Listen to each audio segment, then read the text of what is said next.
الحمد لله رب العالمين والصلاة والسلام على أشرف المرسلين وعلى آله وأصحابه أجمعين أما بعد. We finished a brief series of durus to briefly study without fulfilling the haqq of the Khilafah of Abu Bakr as-Siddiq radiyallahu anhu. We talked about how Abu Bakr as-Siddiq radiyallahu anhu in 2 years and a few months, he was able to stabilize the ummah, defeat the people that became murtad, defeat the people who gave up zakat, defeat the bandits and criminals that were attacking the ummah, defeat the Persians, and defeat the Romans. And in this short time, he also collected the Quran in one book, even though the entire Quran had been written down in the lifetime of Rasulullah sallallahu alaihi wasallam and arranged and memorized and put together. But to put it together in one book, this is something that we owe a debt to Abu Bakr as-Siddiq radiyallahu anhu. The wife of Abu Bakr radiyallahu anhu, Asma, not his daughter Asma bint Abi Bakr, but the wife of Abu Bakr radiyallahu anhu, she is the one that gave ghusl to the body of Abu Bakr radiyallahu anhu. And this is a dalil khalif to those ulama that have made a mistake and said that the nikah breaks at the time of death. Some aspects of it end. Yani if somebody has a wife and she dies, then he could marry her sister, for example, or marry another wife if he already had 4, and some aspects like this. But the relationship between the husband and the wife does not end at death. In Islam, even in Jannah, you are with your wife. So in the West, they say till death do you apart, but in America, this may be the case, but in Islam, that is not the case. In Islam, this is just a cycle. Even after death, you are married. So here we see the fiqh issue that we saw from other ahadith, from the hadith of Ali radiyallahu anhu with Fatima radiyallahu anha as well, that even after death, the husband, he can see the wife's body, the wife can see the husband's body. There is no awra between them. They can give ghusl to whichever one is dead, the living can give ghusl to them. Asma radiyallahu anha, the wife of Abu Bakr radiyallahu anhu, when she gave ghusl to the body of Abu Bakr radiyallahu anhu, she wanted to perform ghusl herself. So she went and she asked the ulama from the Sahaba. And it's very important. What does it tell you? Even though she is the wife of Abu Bakr radiyallahu anhuma, but if she didn't know a mas'ala, she would ask the people of ilm. Today we think we know everything. And this is a very sad state the ummah is in. She told them, I know the hadith of Rasulullah sallallahu alaihi wasallam that whoever gives ghusl to the dead body should perform the ghusl. But it is very cold and I'm afraid that if I perform ghusl, I will die.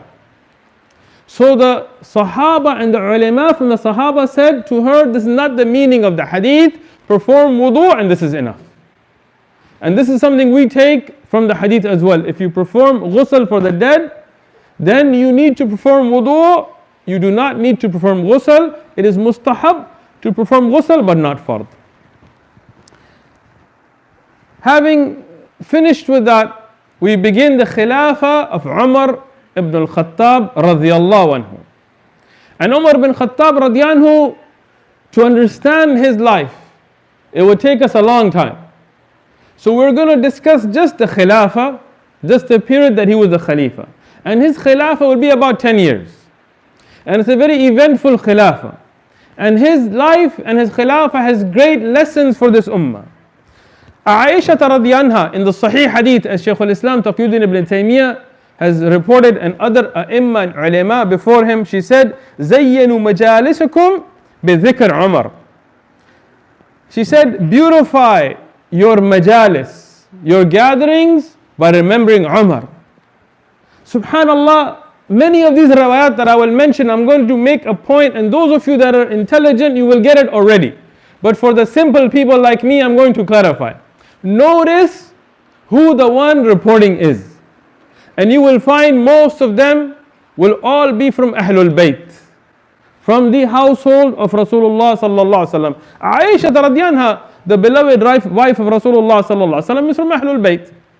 And what does she tell us? She tells us, Zayyanu, beautify majalisikum, your gatherings, with the remembrance of Umar. And Abdullah ibn Mas'ud and Aisha radiallahu anha, both of them in different riwayat, they have said, Ma'rifatuhuma, yani Abu Bakr wa Umar min as-sunnah. She said, to know Abu Bakr and Umar, this is from the sunnah. This is something from the sunnah. Why? Because Rasulullah sallallahu alaihi wasallam has ordered us to be obedient to them and told us that alaykum bis sunnati wa sunnatul khulafa ar-rashidin al-mahdiin. Upon you is my sunnah and the sunnah of the khulafa that are on the righteously guided path, those that are guided. Upon you is the obedience to the sunnah. Tayyib, if you don't know what Abu Bakr and Umar and Uthman and Ali radiallahu anhum have said and done, how will you know their sunnah? Umar ibn Khattab radiallahu anhu, before I mention his fadail, I want to mention a hadith, and this hadith in al-Bukhari wa Muslim, muttafaqun alayh. It is reported in al-Bukhari and al-Muslim. Umar ibn Khattab radiallahu anhu was somebody who had a lot of taqwa, wara'. So he asked Hudayfa radiallahu anhu. Who was Hudayfa? Hudayfa is the Sahabi that would ask Rasulullah sallallahu alayhi wasallam about fitan, about the tests and trials and tribulations and the hardships that the ummah would go through. Sahaba had different fields. Some of them were excellent in tafsir, like Abdullah ibn Abbas. Ibn Abbas radiallahu anhuma, he was a mufassir. And Abdullah ibn Mas'ud and Aisha radianha, and many of the Sahaba, they were excellent in tafsir. When you pick up the books of tafsir, you will always find, if you find a book of tafsir and it doesn't have anything of Abdullah ibn Mas'ud, put it away. Some of the Sahaba were fuqaha. They knew halal and haram really well, like Mu'adh ibn Jabal radiallahu anhu. Some were ulama in the sunnah. They were the most knowledgeable in ahadith, like Abu Huraira and Abdullah ibn Mas'ud. If you pick up a book of hadith and it doesn't have a hadith of Abu Huraira, put it away. Some of the a'imma and ulama were experts in other things. Some were experts in jihad. Some of them, they were people of zuhud, like Abu Darda and Abu Dar and others. Hudayfa radiallahu anhu was an expert about the fitan.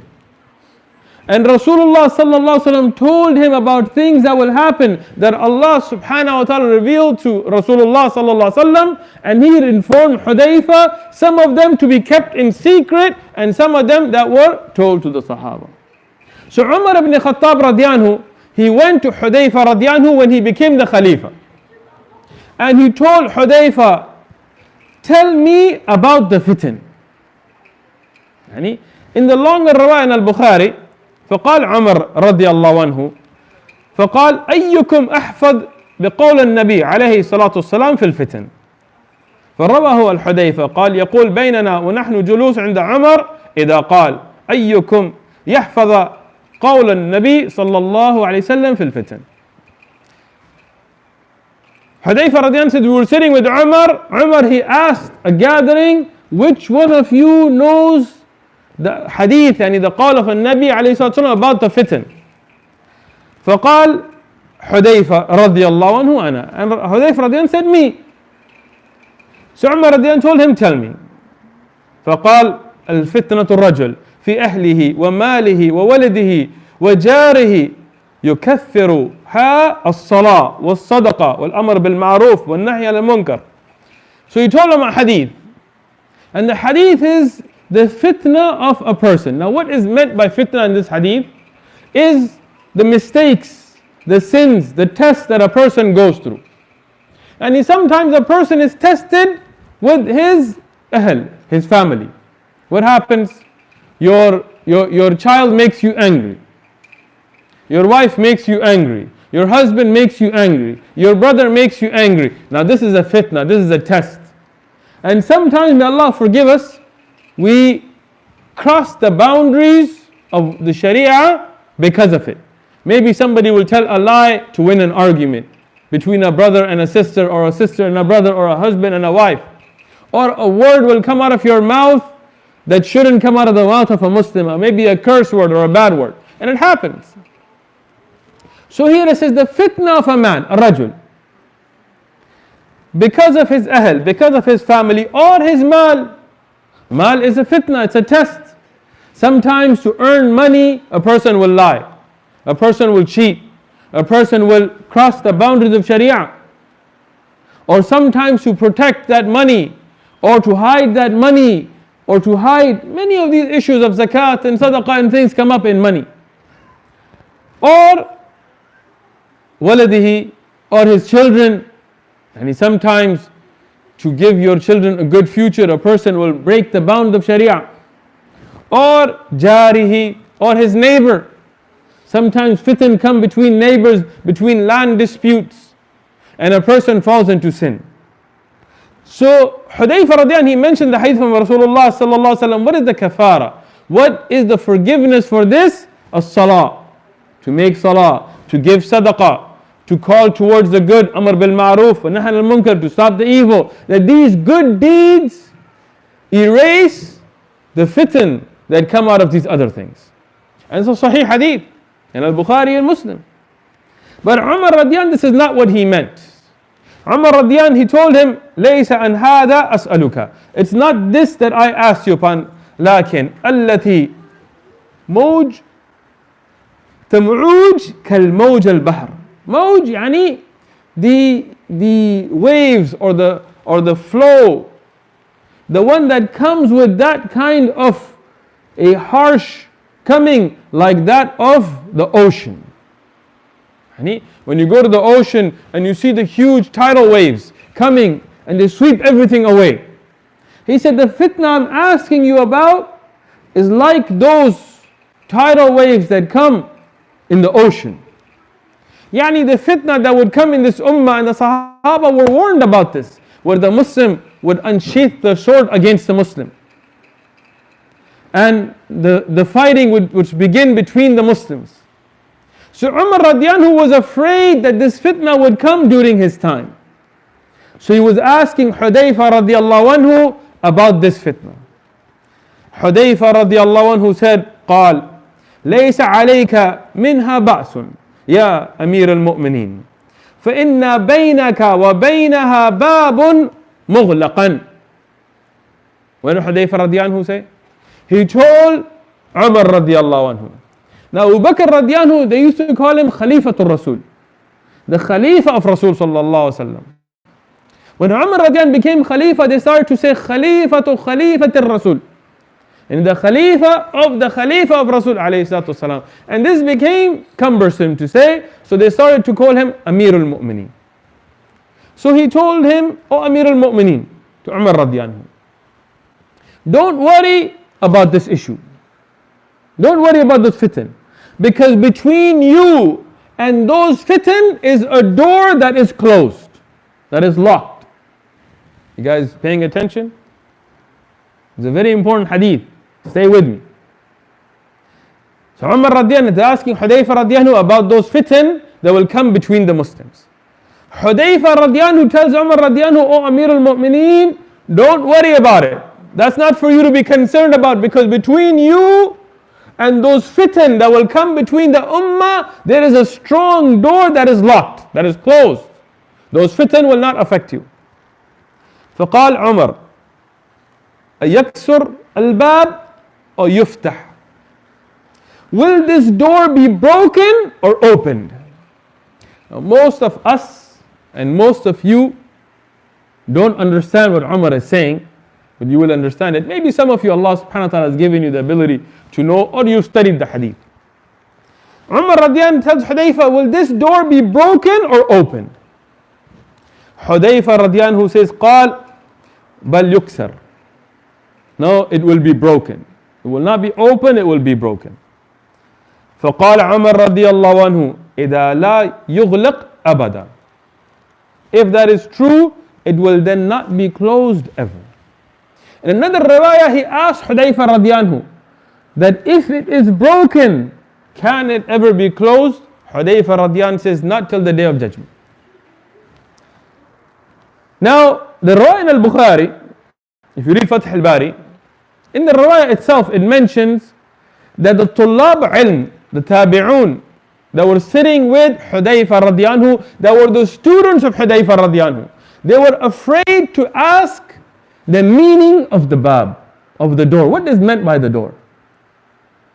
But they were tulab ilm, and look at their etiquettes. When we look at the difference in the barakah of the ilm of the Sahaba and the Tabi'un and those that came after them in the early generation and the first thing that I notice is the lack of adab we have with ulama. Today you will find a talib ilm, an alim will be teaching or speaking and he will say, hey, subhanallah. In the other countries you would be beat up for something like this. And in time of the Salaf, imagine in time of Umar did this. Somebody will call a alim by his first name. Yani just look at the tulab of ilm that were sitting with Hudayfa radiallahu anhu, they were tabi'un, and he's a sahabi and they're sitting. They were even afraid to ask this question. Even though there's something good to ask. And you want to get the ilm. So they went to Mashrooq.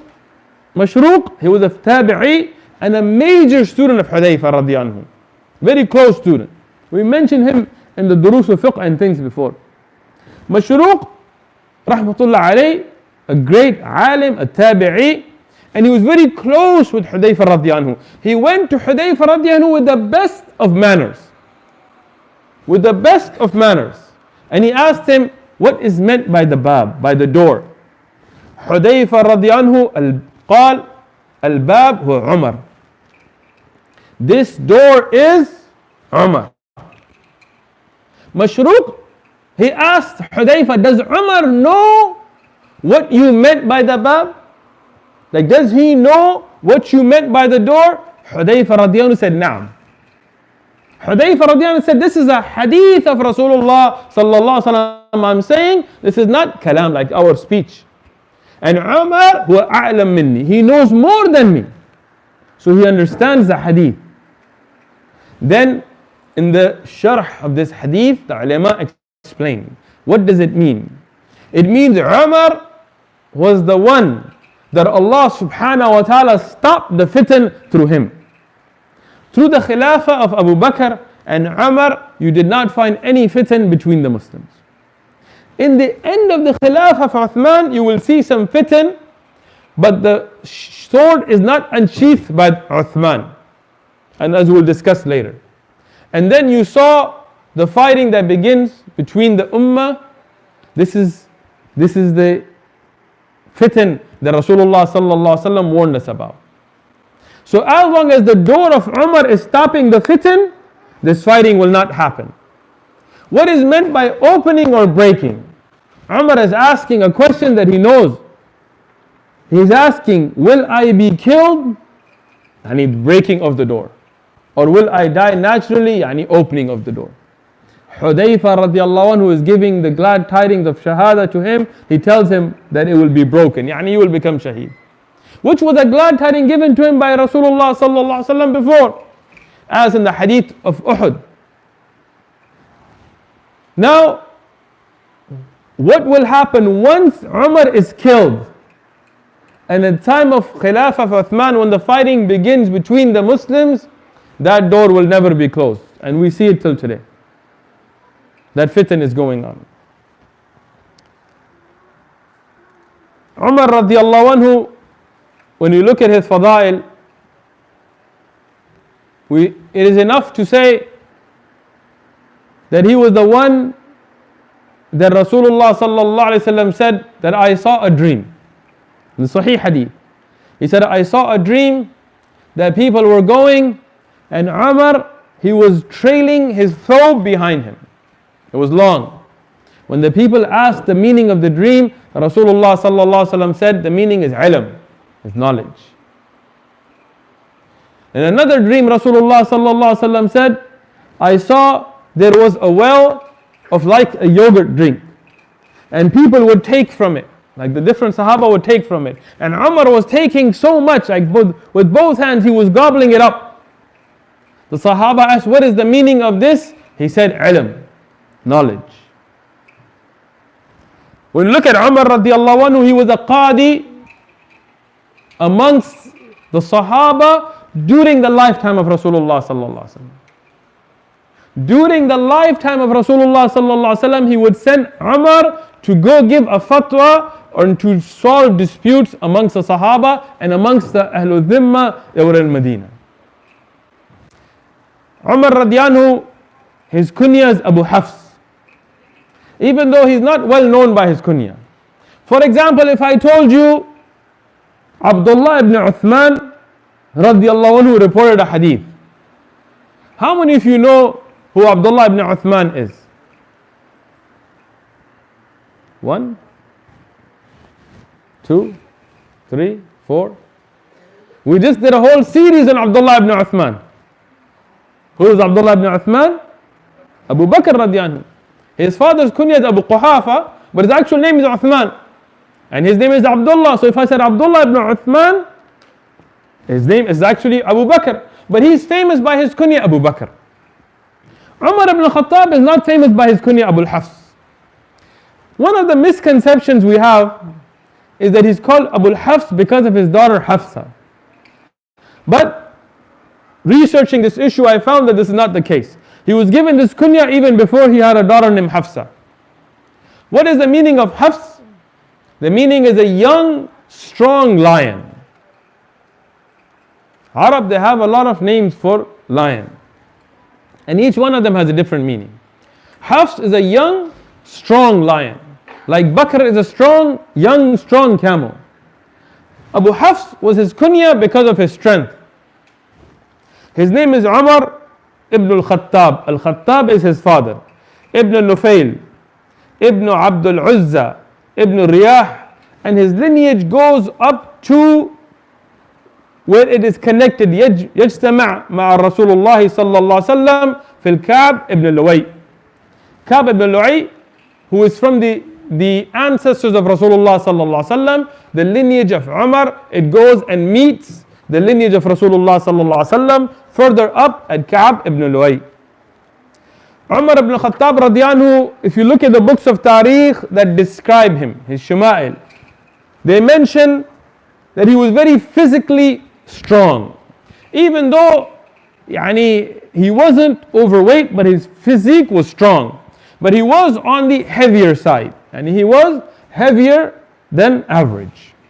And he was very tall. Umar ibn Khattab radiallahu was very tall. He had big hands, his hands were thick and big. And he had thick feet, his feet were fleshy. Umar radiallahu anhu, when he would walk in a gathering, he would tower above them. So much so, as a Suyuti he writes, that when he was in a gathering, people would think he's riding a camel and everybody else is walking, when in fact they would all be walking. And he was physically this tall, that when he was in a big group, you would think he's on a camel because he would tower above them, but in fact he'd be walking. He was very tall. A Suyuti, he mentioned that if he was riding a camel, sometimes a smaller camel, his feet would hit the ground. If he put his feet down, he would hit the ground. And he was a man of tall stature. Umar radiallahu was light-skinned. His complexion was light. And when he would be happy or angry, his face would become red. He was not pale, but he was reddish. Umar radiallahu anhu was bald. He had lost his hair, not all of it, but the top of it, he had hair on the sides. Umar ibn Khattab radiallahu anhu had a very rough life. Umar, when he was young, his family was not well to do. They were not well off. Even though later on, he gathered some wealth, but he was not like the richest of the Sahaba, like Uthman or Abdurrahman bin Auf or even Abu Bakr. Even though later on he had wealth, he was well respected amongst the Quraysh. He was a wrestler from the wrestlers of Quraysh, and he was a debater from the debaters of Quraysh. And he was intelligent and strong. He would wrestle. When the Quraysh would have a wrestling competition with other Qabail, with other tribes, he would represent Quraysh amongst Khalid ibn Walid and other Sahaba. But even when somebody would disrespect the Quraysh with their words, Umar would be sent to debate with them, and he was eloquent in speech. And he was able to read and write. There were very few amongst the Quraysh that were literate in reading and writing, but Umar was amongst them, radiyallahu anhu. Umar radiyallahu anhu, when he was young, his father was very harsh with him. Umar radiyallahu anhu himself would mention this in hadith, that Khattab was very harsh. He would work Umar very hard. Yani he would make him tired by making him take the camels and run and take things and go. And if he made the slightest of mistake, he would beat him very harsh. He wouldn't just hit him, he would beat him harshly. Now, I want to make a point. Umar radiyallahu anhu had a very harsh childhood. He would go all day in the hot sun and work, and he would be paid nothing but a few dates. His aunts would hire him to go and graze camels, and that's a hard job. It's not like grazing sheep, it's easy. Camels are harsh, and you have to be very strong to control them. So he would spend all day in the hot Arabian sun and graze camels, and when he would come, they would give him a handful of dates, and that's all he got for it. And if he made the slightest mistake, he would be beaten by his father, a harsh beating, not like a slap, a harsh beating. Some of the books of Tariq, they mention that he would be whipped and hit with sticks, but I didn't find asanid for them, so I didn't depend on them. Now, Umar could have used that to make an excuse. Like some people nowadays, it bothers me. Like, what do you call it? Pet peeve? It's a pet peeve of mine. They don't accomplish much in life, or they don't want to try hard, and what is their excuse? Oh, I had a very rough childhood. My father yelled at me. My mother didn't hug me. Oh, my teacher yelled at me. Subhanallah. So what? Life is tough. Make yourself tougher. So what? Whatever excuse you have, put it away. Nobody cares. If Allah subhanahu wa ta'ala gave you life, you are alive, the world is open for you. Strive for the religion, for the deen, for yourself. Don't let these excuses. This is a Western idea. Oh, poor child, he got yelled at as a child, that's it. He's not going to accomplish anything, it's okay. No, it's not okay. No matter how tough you are, even if you were beaten and even if you were burnt with hot rods and things, who cares? It's in the past. Move forward. Umar radiyallahu anhu didn't do that. He didn't say, oh, I had a very rough childhood, I was yelled and physically beaten and abused. No. He became from the strongest and the most eloquent of the Quraysh. And from little wealth, because he had a very rough childhood, he became a tajir, he started to trade, and he became wealthy. He was well off. He wasn't as rich as some of the other Sahaba, but he was well off.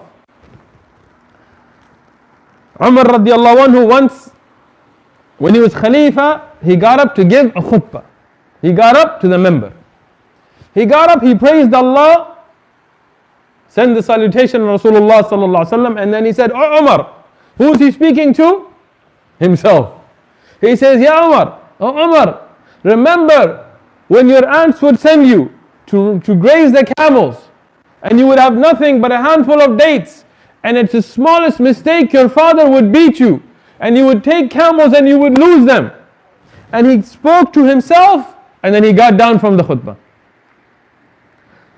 Nobody was brave enough to question him. Nobody said, what?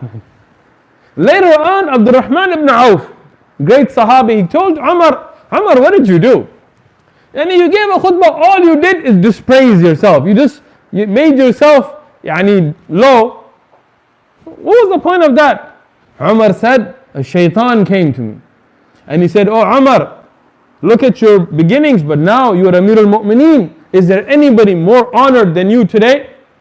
So I went to the khutbah to lower myself. Because he never wanted kibr to enter his heart. He didn't care what anybody thought. This is the type of man Umar ibn Khattab radiallahu anhu was. Umar radiallahu anhu, he used to trim the mustache, because this is from the sunnah.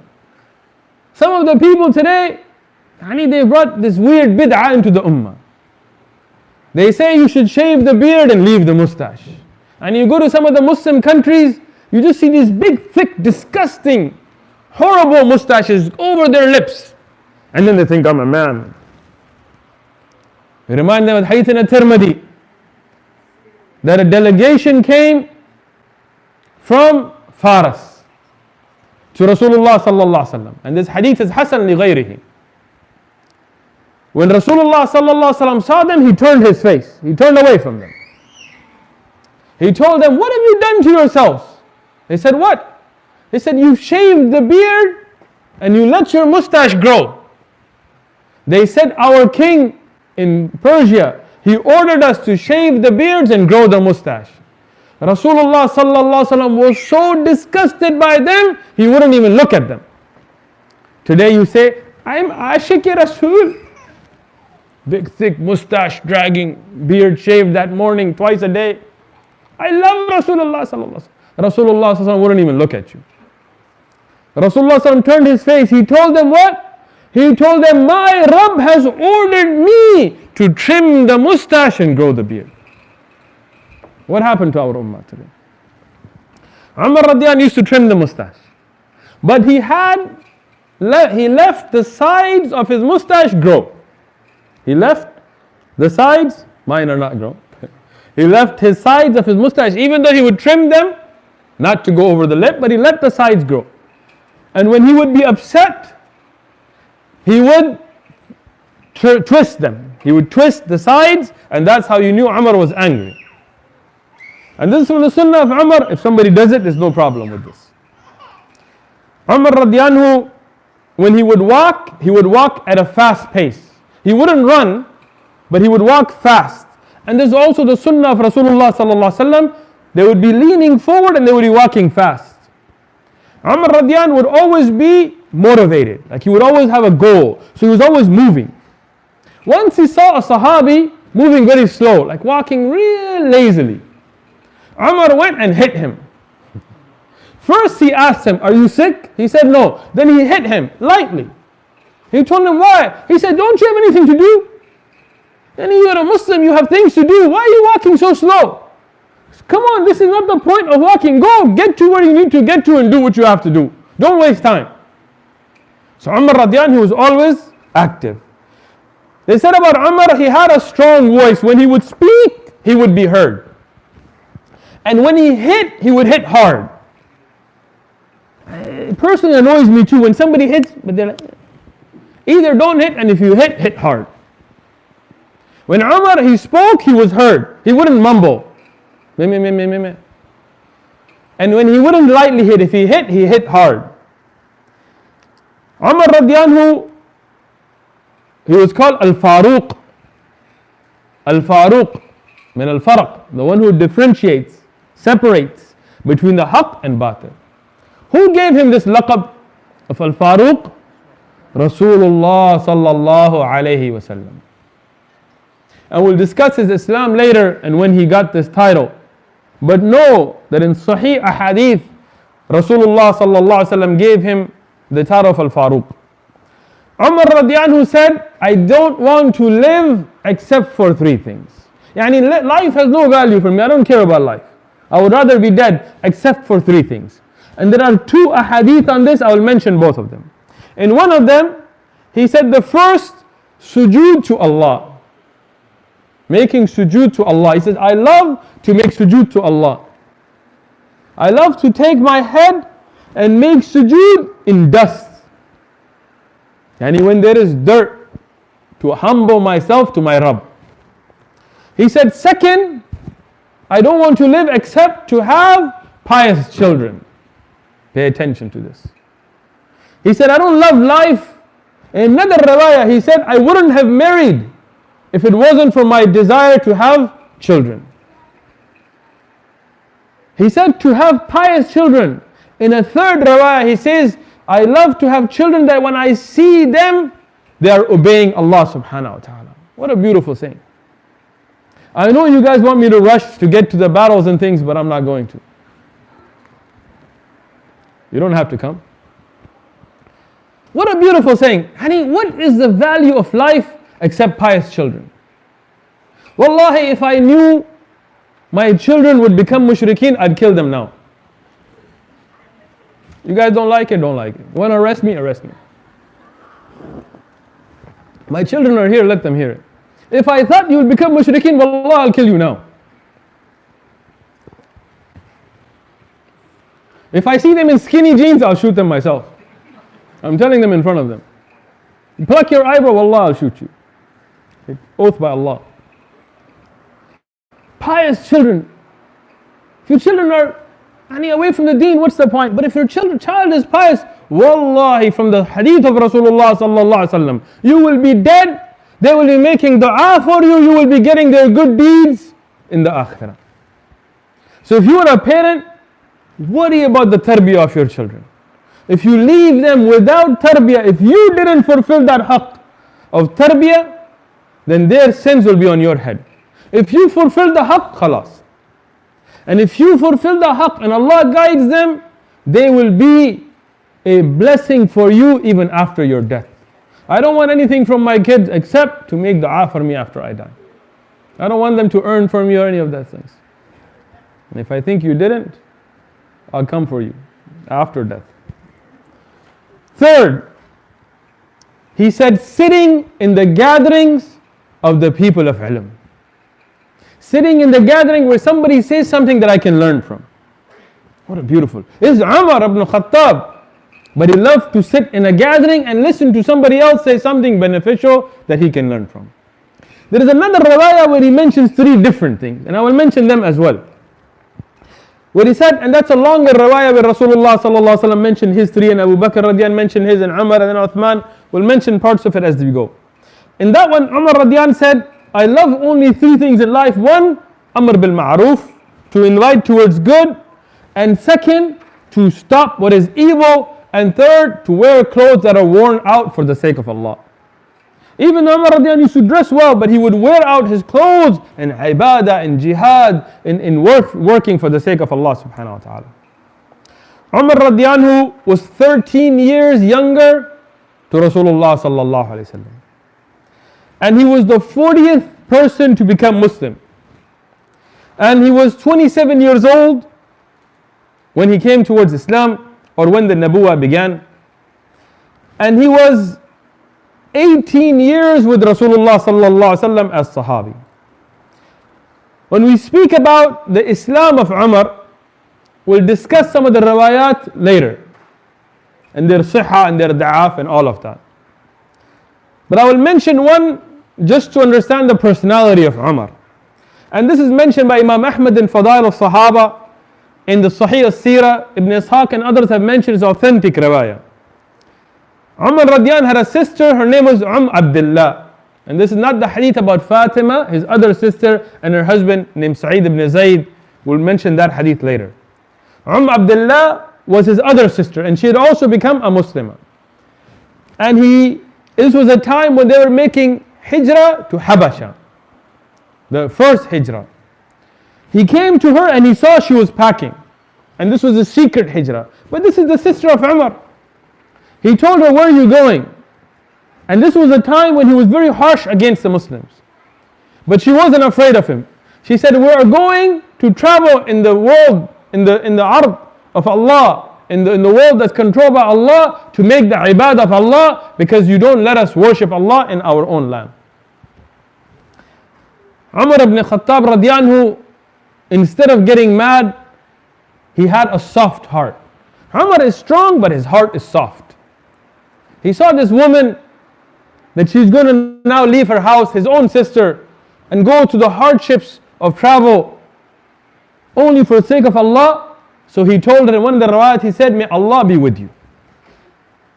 And when he said this, she wasn't expecting this. So she thought maybe he would become Muslim.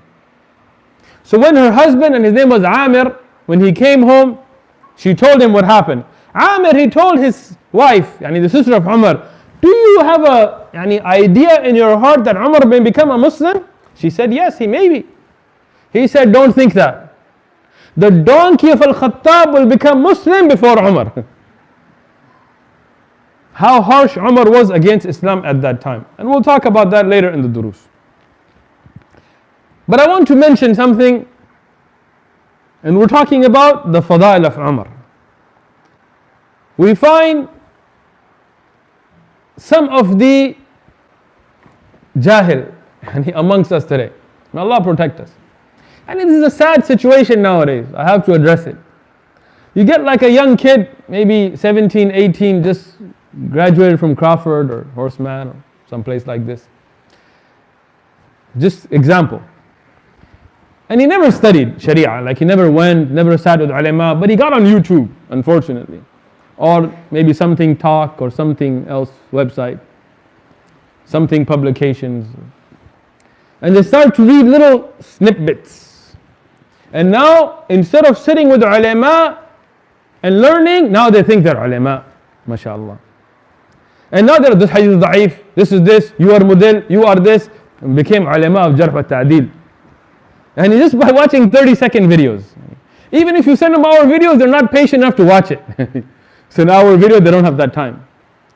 And then they say, oh, the hadith of Rasulullah sallallahu alaihi wasallam where he said that, oh Allah, guide one of the two Umar, this is da'if and there is no asal. Rasulullah didn't make dua for Umar. Subhanallah. The hadith with the wording, Allahumma izz al-Islam bi ahad umrain, oh Allah, guide, or oh Allah, honor Islam, strengthen Islam with one of the two Umar, this is da'if. So you to say, la asal lahu, there is no asal for it. But that doesn't mean that dua in itself is weak. Rather what we find in the hadith reported by Ibn Abbas. Now, just as a point, Ibn Abbas, is he from Ahlul Bayt? Yes. Ibn Abbas, he's a relative of Rasulullah, from the family of Rasulullah. He reports the hadith and is reported by Ibn Majah as Sahih. At-Tirmidhi reports as Hasan Sahih. Shaykhuna Albani reports it as Sahih. That Rasulullah sallallahu alaihi wasallam, he made dua. He said, oh Allahumma izz al-Islam bi ahabba hadain rajulain ilayka bi Abi Jahl or bi Umar ibn al-Khattab. Hadith is Sahih. The Rasulullah said, oh Allah, honor Islam with whichever one of them is more beloved to you between these two, Abu Jahl or Umar ibn Khattab. With the wording of Ahad ibn Umarain, this is weak. But the dua itself is sahih. Just because you were ignorant enough to read one article and you didn't look up the books, doesn't mean you should talk about it. If you don't know of a hadith in all its asanid, it's all its chains, in the different books, don't talk. Who told you to talk about hadith? Go and ask people of ilm. This hadith is reported in the Mustadrak of Al-Hakim, and I looked it up in the Ibn Majah and Al-Tirmidhi and the Mustadrak before coming here in the book itself. Rasulullah sallallahu alaihi wasallam said, Allahumma izz al-Islam bi Umar. This one just with the name of Umar. And another riwayah also sahih, as Al-Hakim and Al-Dhahabi agreed that is sahih, Allahumma izz al-Islam bi Umar khasa. If we look at these ahadith, and these are reported by Ibn Abbas radiallahu anhuma, also from Ahlul Bayt. What do we learn from the first hadith? That Umar is beloved to Allah. That Umar is beloved to Allah. Why? Because Rasulullah sallallahu alaihi wasallam said, oh Allah, guide whichever one of these two, Abu Jahl or Umar ibn Khattab, that is beloved to you. Abu Jahl was not guided to Islam, he was not beloved to Allah. Umar ibn Khattab became a Muslim, he was beloved to Allah. How can somebody hate who Allah loves? How can somebody hate who Allah loves? Rasulullah sallallahu alaihi wasallam made dua for Umar's Islam more than once. Because these are all sahih rawayat. For him specifically. That is why some of the A'imma and Ulama said, the other Sahaba are murid of Nabi alayhi salatu wasalam. They are the ones who went to follow. They were the ones that wanted to go. They were the ones seeking Rasulullah sallallahu. But Umar is the murad of Rasulullah sallallahu alaihi wasallam. It was the wish of Rasulullah sallallahu alaihi wasallam that Umar becomes Muslim. It was the dua of Rasulullah sallallahu alaihi wasallam for him. Allah subhanahu wa ta'ala told Rasulullah sallallahu alaihi wasallam in the Quran bil amr, with the order, shawirhum fil amr. Make a consultation with them in your dealings. Ali ibn Abi Talib radiallahu anhu and Ibn Abbas radiallahu anhuma and others, they said, and the riwayah from Ibn Abbas, I checked it myself, Sahih, Ibn Kathir has it in his tafsir, Mustadrak has it in Al-Hakim. He said, who is specifically mentioned by this ayah? Abu Bakr and Umar. that Allah subhanahu wa ta'ala ordered Rasulullah sallallahu alaihi wasallam to consult Abu Bakr and Umar. This is the Sahih tafsir of the ayah by Ibn Abbas radiallahu anhuma, who is from, say it loud, because I want those who fake their love but they have bughd in their heart for Ahlul Bayt to know the haqq.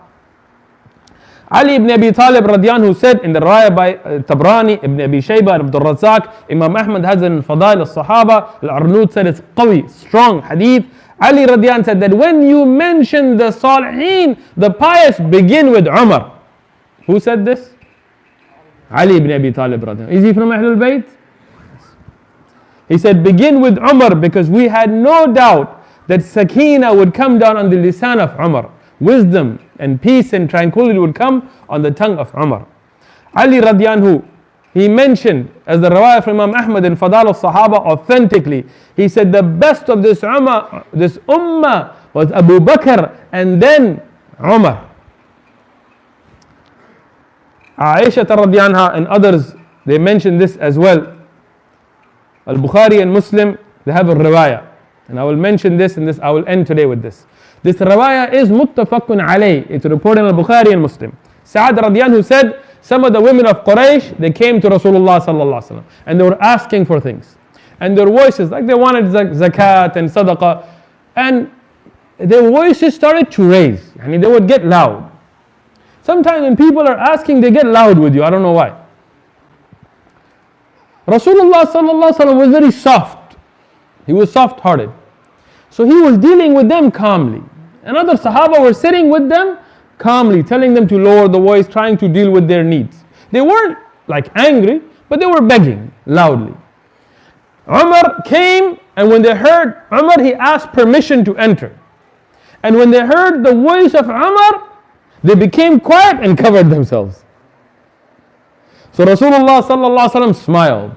When Umar came and he saw Rasulullah sallallahu alaihi wasallam smiling, they said, "Oh Rasulullah, may Allah always make you smile."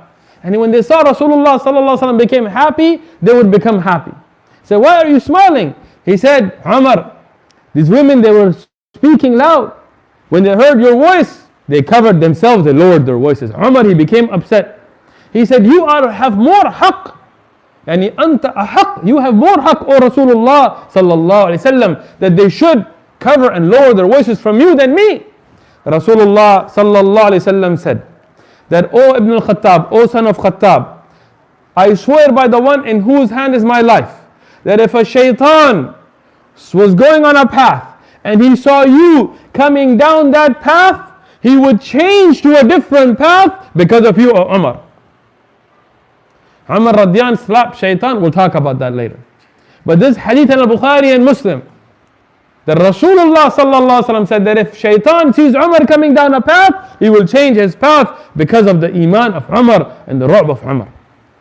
So we hope that we study the Khilafah of Umar radiallahu anhu, beginning with his Islam. We're not going to go into his early life, but how he became Muslim, and from there on, we're not going to discuss the time of him with Rasulullah sallallahu alaihi wasallam, because we discussed that with the seerah. We'll discuss his Islam and then begin with his Khilafah at the next dars.